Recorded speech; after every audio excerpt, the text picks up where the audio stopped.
पिछले लेक्चर में हमने meaning, definition and characteristics of attitude को समझा। आज हम जानेंगे sources and functions of attitude. Sources of attitude यानी मनोवृत्ति का निर्माण कैसे होता है।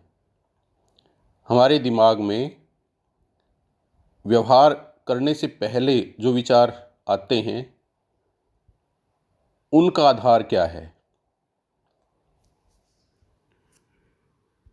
फॉर्मेशन ऑफ एटीट्यूड या सोर्सेज ऑफ एटीट्यूड।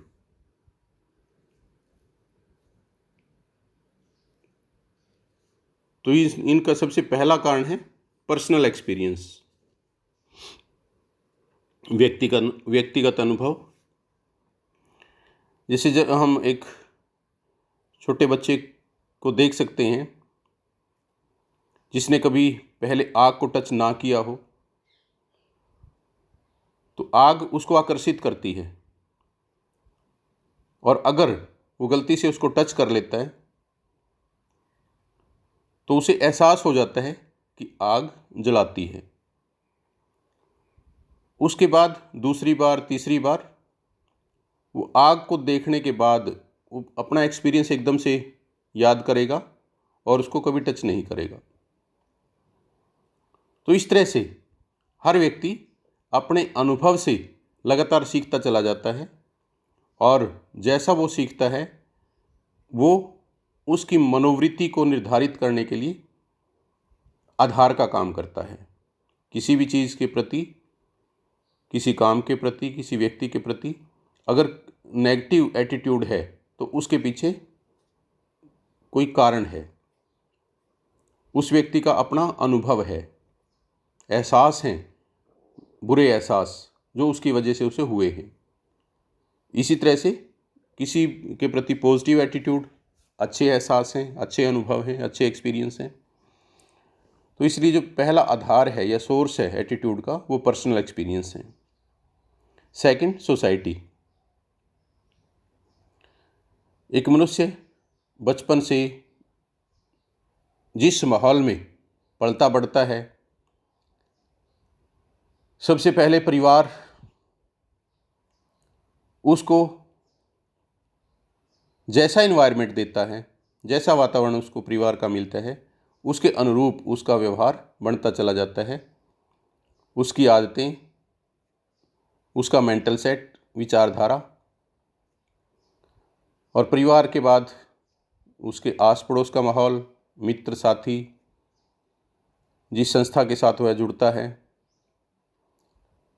तो इस प्रकार से जैसे जैसे समाज में इंसान विचरता चला जाता है, जैसे जैसे समाज का अंग एक इंसान बनता चला जाता है, उस समाज की परंपराएं, उसका वातावरण व्यक्ति को प्रभावित करता चला जाता है और उसके विचारों पर, उसके दिमाग पर गहरी छाप छोड़ता है, जिसके परिणाम स्वरूप उसका एटीट्यूड डेवलप होता चला जाता है हर चीज़ के प्रति।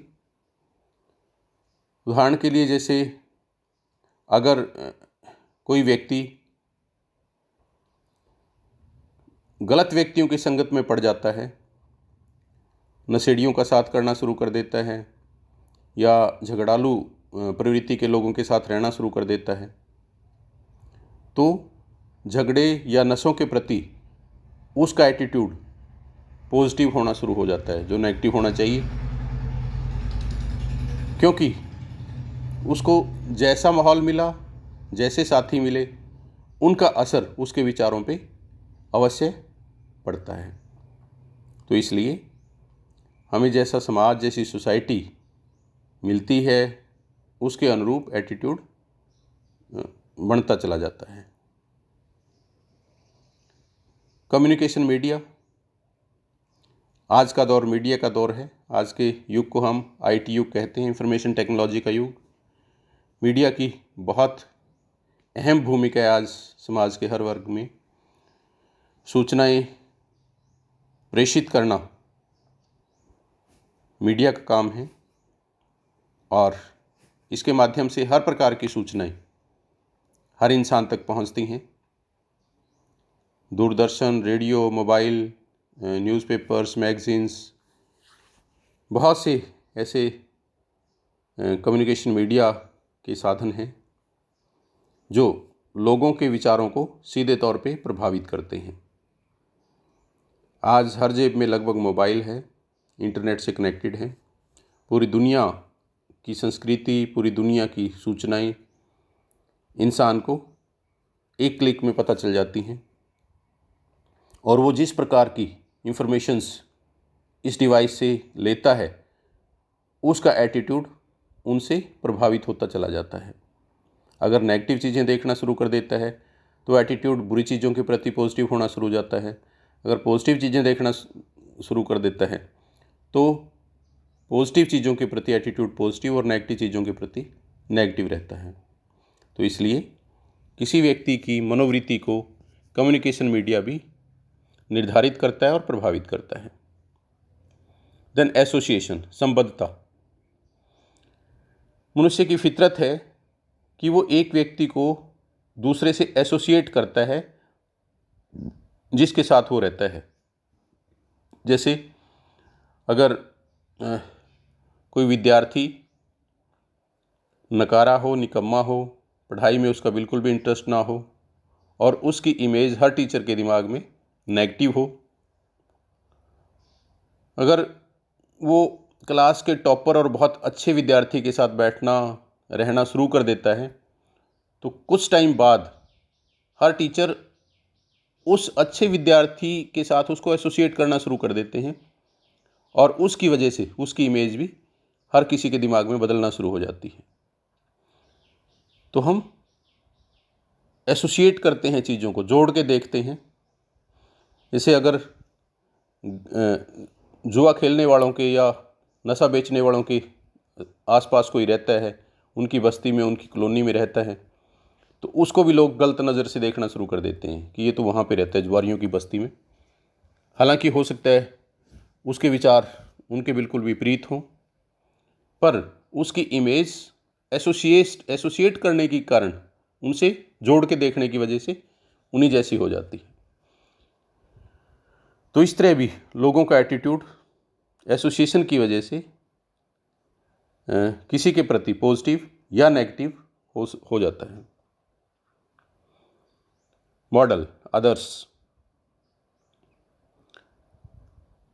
हर व्यक्ति के लिए कोई ना कोई रोल मॉडल होता है।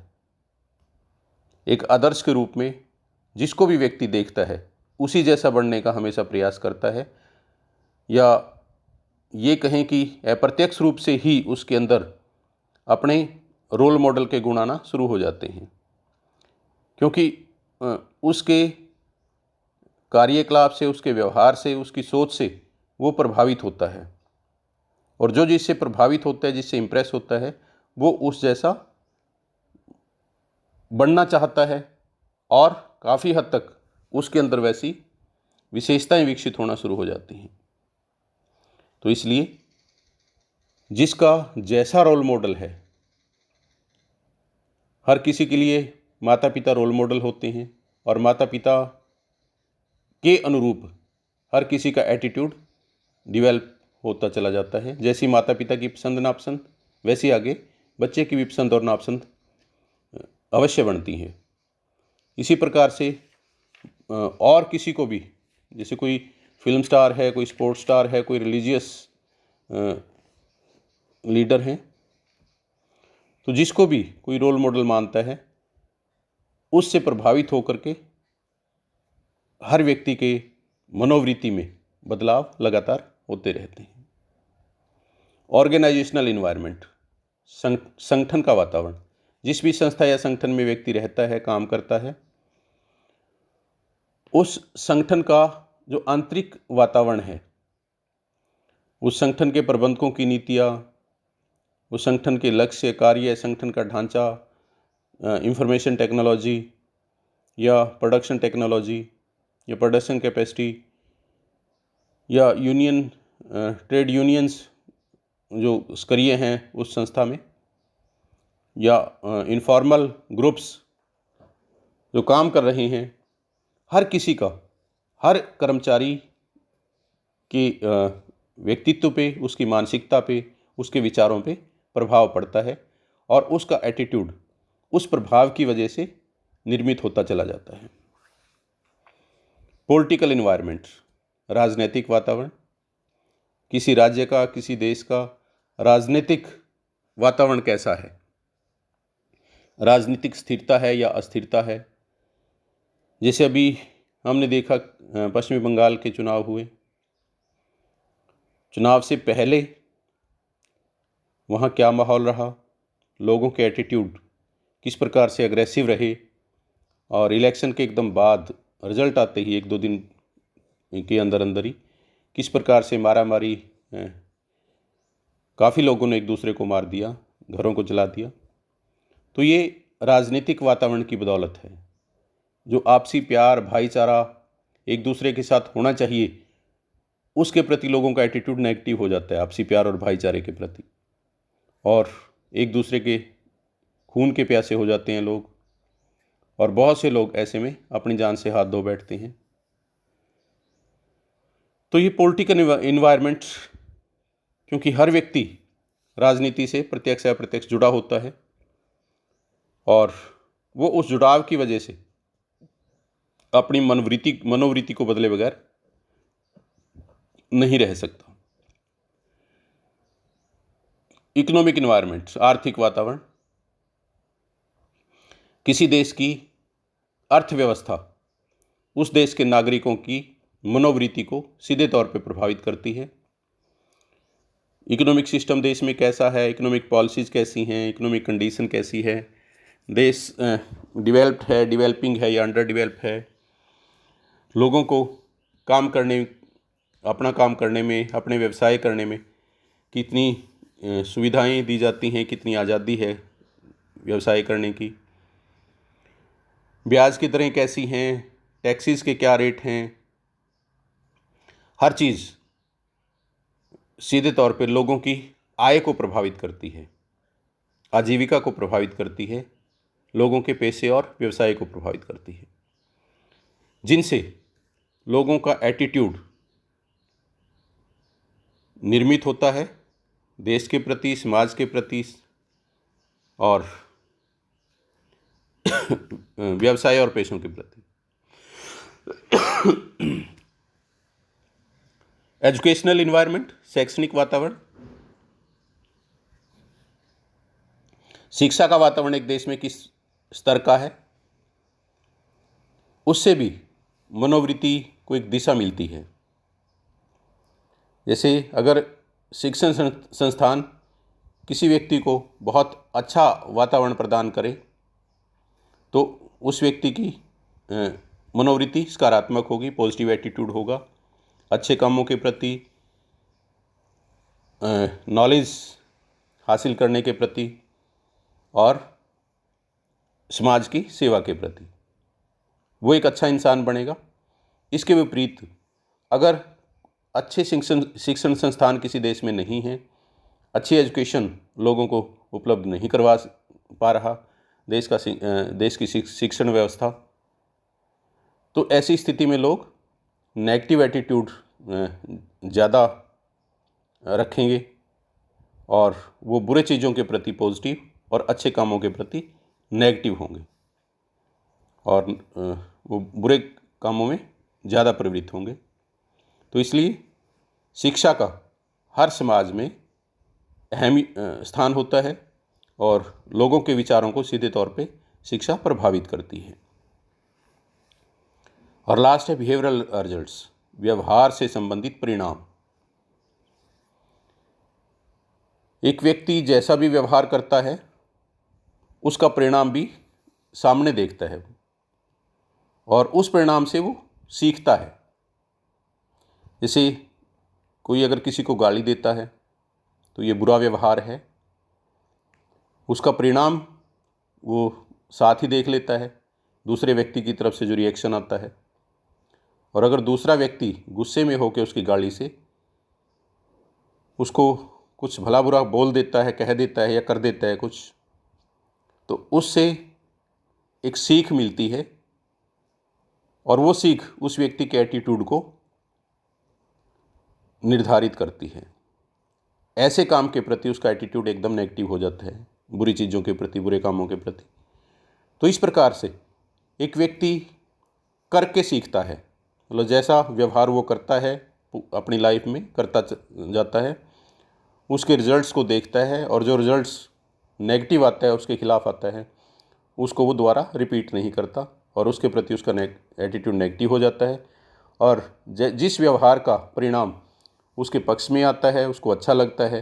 जैसे बहुत मेहनत कोई करता है और उसके बदले उसको प्रमोशन मिल जाती हैं, सैलरी उसकी इंक्रीज हो जाती हैं, तो उसके व्यवहार का अच्छा रिजल्ट मिला तो वो उसके प्रति एटीट्यूड उसका पॉजिटिव रहता है और उसको और दिल से करता है ऐसे काम को। तो इस प्रकार से लगातार व्यक्ति का एटीट्यूड डेवलप होता चला जाता है। तो ये कुछ सोर्सेज हैं जिनसे हर व्यक्ति का एटीट्यूड निर्धारित होता है, डेवलप होता है। एक व्यक्ति की मनोवृत्ति, एक व्यक्ति के विचार निर्धारित होते हैं। इसके बाद है फंक्शंस ऑफ एटीट्यूड। मनोवृत्ति काम क्या करती है, कहाँ काम आती है? तो इसके कुछ एक कार्य बताए हैं जो दैनिक जीवन में हम साफ देख सकते हैं। एक संस्था में, एक संगठन में एटीट्यूड किस प्रकार से कार्य करता है।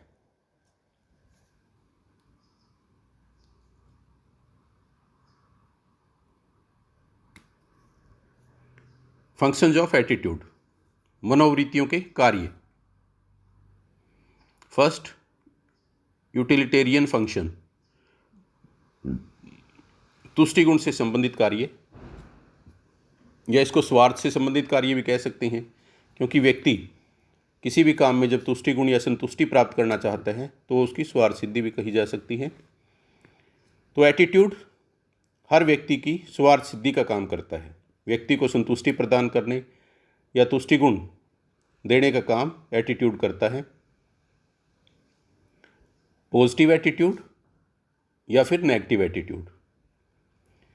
जैसे कोई कर्मचारी बॉस को पसंद नहीं करता, उसकी नीतियों को पसंद नहीं करता, तो वो कर्मचारी के वो उस प्रबंधक के प्रति नेगेटिव एटीट्यूड डेवलप कर लेता है, इसलिए ताकि उसको संतुष्टि मिले।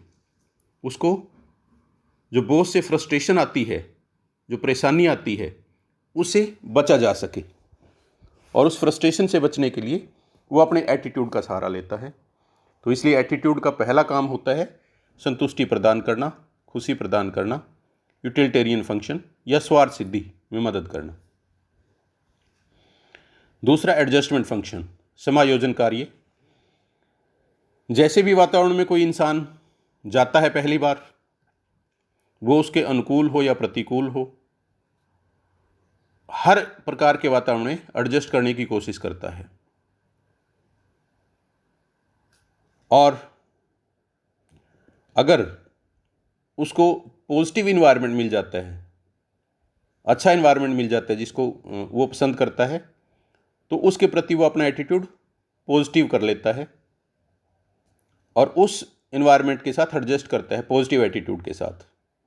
लेकिन अगर संयोग से नेगेटिव इन्वायरमेंट मिल जाए कहीं जो उसको पसंद ना हो, पर वहाँ उसे रहना पड़ जाए, तो उस एनवायरनमेंट के प्रति वो अपने एटीट्यूड को नेगेटिव कर लेता है और नेगेटिव एटीट्यूड के साथ ही वहाँ पर एडजस्ट करने का प्रयास करता है।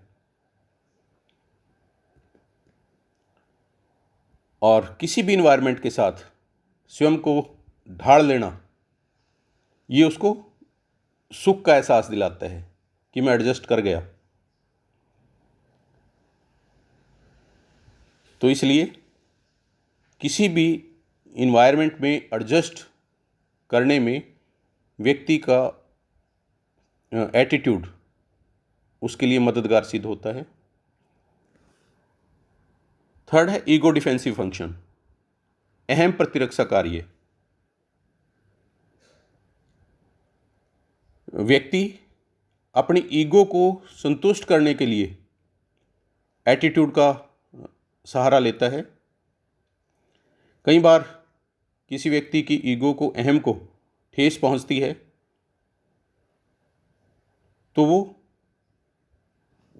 डिफेंसिव एटीट्यूड अपना लेता है, मतलब ऐसा एटीट्यूड अपना लेता है जो वो उस नुकसान से, उस क्षति से, उस आघात से, उस चोट से उभारने में उसकी मदद करे। जैसे नौकरियों में अगर एक विशेष वर्ग को आरक्षण उपलब्ध है तो जो जनरल कैटेगरी के कोई भी कैंडिडेट्स हैं उनको कष्ट होता है कि हमें रिजर्वेशन क्यों नहीं, तो वो खुद को बड़े असुरक्षित से महसूस करते हैं कि रिजर्वेशन ना होने की वजह से पता नहीं हमें जॉब मिलेगी या नहीं मिलेगी, लेकिन लीगली वो कुछ नहीं कर सकते। पर वो जो रिजर्वेशन का फ़ायदा उठा रहे हैं उनके प्रति अंदर ही अंदर अपना एक नेगेटिव एटीट्यूड डेवलप कर लेते हैं अपने ईगो को सेटिस्फाई करने के लिए।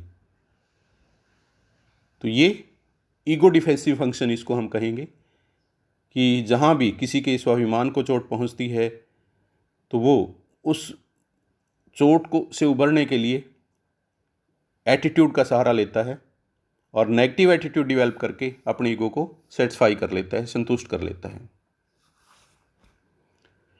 उसके बाद है वैल्यू एक्सप्रेसिव फंक्शन, मूल्य अभिव्यक्ति कार्य, वैल्यू एक्सप्रेसिव फंक्शन। वैल्यूज़ चाहे सोशल वैल्यूज़ हों या मॉरल वैल्यूज़ हों, वो बचपन से ही इंसान सबसे पहले परिवार से और उसके बाद एजुकेशनल इंस्टीट्यूशंस या अपने साथियों से लगातार सीखता चला जाता है। और जैसी किसी का वैल्यू सिस्टम होता है वैसा ही वो इंसान इन्वायरमेंट चाहता है। अगर उसको इसके विपरीत इन्वायरमेंट मिल जाता है, जैसे अगर कोई बहुत ईमानदार हो और उसको इस तरह के डिपार्टमेंट में जॉब मिल जाते हैं जहाँ करप्शन बहुत अधिक हो, तो वो उस इन्वायरमेंट के प्रति नेगेटिव एटीट्यूड डेवलप करता है अपनी वैल्यूज़ को एक्सप्रेस करने के लिए। तो इस तरह से एटीट्यूड का सहारा वैल्यूज़ एक्सप्रेस करने के लिए भी लिया जाता है। उसके बाद है नॉलेज फंक्शन। किसी व्यक्ति को कितना नॉलेज है, कौन व्यक्ति कितनी जानकारियाँ रखता है, ये उसके एटीट्यूड से ही स्पष्ट होता है। अगर कोई व्यक्ति किसी बुरी चीज़ के प्रति भी पॉजिटिव एटीट्यूड अपना लेता है तो इसका मतलब उसको उस बुरी चीज़ की जो उसके परिणाम हैं, उसके रिजल्ट्स हैं, उनका ज्ञान नहीं है या उसको अधूरा ज्ञान है। अगर कोई व्यक्ति किसी अच्छी चीज़ के प्रति नेगेटिव एटीट्यूड अपनाता है तो उसके ज्ञान के अभाव को दर्शाता है वो कि इस अच्छी चीज़ की अच्छाई का इसे पता नहीं है, इस वजह से ये इसके प्रति नेगेटिव एटीट्यूड अपनाता है। जैसे कोई विद्यार्थी अगर दिल से पढ़ाई नहीं करता, पढ़ाई से जी चुराता है, पढ़ाई के प्रति उसका नेगेटिव एटीट्यूड है, तो इससे उसका नॉलेज झलकता है, ज्ञान झलकता है कि पढ़ाई के प्रति उसको इन्फॉर्मेशन नहीं, नॉलेज नहीं, पता नहीं पढ़ाई की वैल्यू, कि एजुकेशन और नॉलेज के आधार पे वो किन अच्छी उपलब्धियों को हासिल कर सकता है, प्राप्त कर सकता है। तो इस तरह से नॉलेज फंक्शन भी एटीट्यूड का एक इम्पॉर्टेंट फंक्शन कहा जा सकता है। To know about the knowledge और understanding of a person on the basis of it his attitude. Meaning determining function, अर्थ निर्धारण कार्य। हम किसी चीज़ का मीनिंग, किसी चीज़ का अर्थ क्या लेते हैं, ये हमारे एटीट्यूड पे निर्भर करता है। अगर किसी चीज़ का अर्थ हम अच्छा लेते हैं तो क्योंकि उसके प्रति हमारा एटीट्यूड पॉजिटिव है। जैसे एक जोक है कि किसी विद्वान ने शराबी को शिक्षा देने की सोची कि शराब की लत इसकी छुड़वानी चाहिए। उसने एक गिलास में थोड़ी शराब डाल दी और शराबी को कहा कि इस कीड़े या मकोड़े घूम रहा था नीचे, कि इसको उठाओ कीड़े को और शराब में डाल दो। उसने उस कीड़े को शराब में डाल दिया। थोड़ी देर वो तड़फा बेचारा, उसके बाद मर गया। तो उस विद्वान ने कहा कि आप इससे आपको कोई सबक मिला, कुछ सीखे?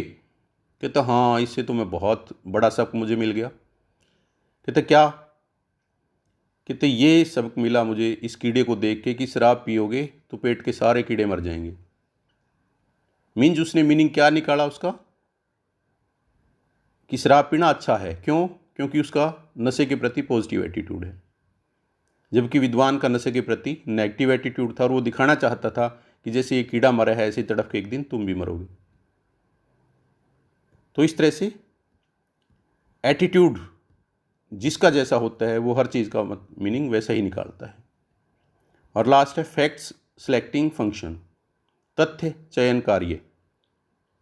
हम उन्हीं तथ्यों को चुनते हैं जिनके प्रति हमारा एटीट्यूड पॉजिटिव होता है, बाकी हम नेग्लेक्ट कर देते हैं।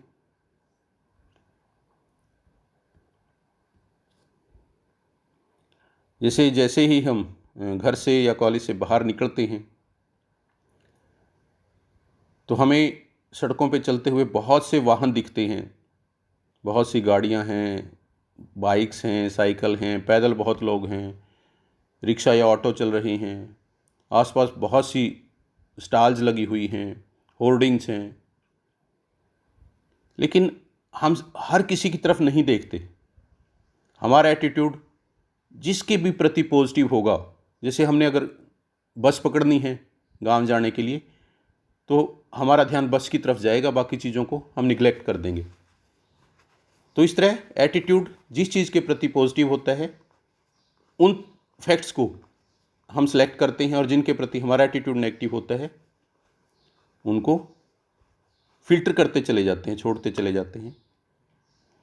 तो इस प्रकार एटीट्यूड हमें फैक्ट्स को सिलेक्ट करने में भी महत्वपूर्ण भूमिका निभाता है। तो इस प्रकार हम एटीट्यूड का निर्माण कैसे होता है और वो क्या कार्य करता है, इन तथ्यों को बता सकते हैं। Thank you. थैंक्स।